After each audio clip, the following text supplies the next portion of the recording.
Biz Айгулек Бөбекжайының аспазшылары Айгулек тәтті бөлки балалық шақтың дәмі деген сайысқа тәтті тағамдар әзірледік. Ауыз тиюге болады.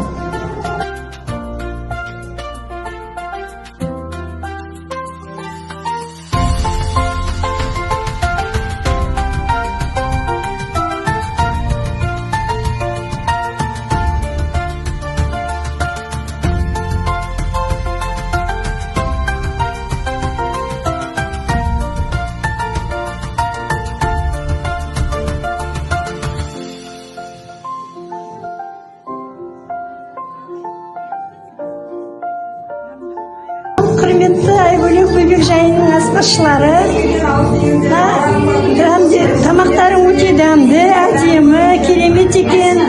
Балалар ылғи мақтап келеді, тәтті тағам жедік деп. Оларға дерт бермесін, ар уақытта еңбектерің жемісті болсын. Ауданы Ақжайық ауылының Айгулек балабақшасының аспаздарына өте ризамыз. Тамақтары көңілімізден шығады. Балаларымыз өте риза. Рахмет аспазшыларымдар, жұмыстарыңыз жүрсін, дені сау болсын. Осылай тек алғыс ала беріңіздер. Рахмет.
Айгулек балабақшасының аспазшыларына үлкен рахмет. Осындай балаларыңызға дәмді тамақ ұсынып отырған еңбектеріңізге адалдық, денлеріңізге саулық тілеймін. Үлкен рахмет.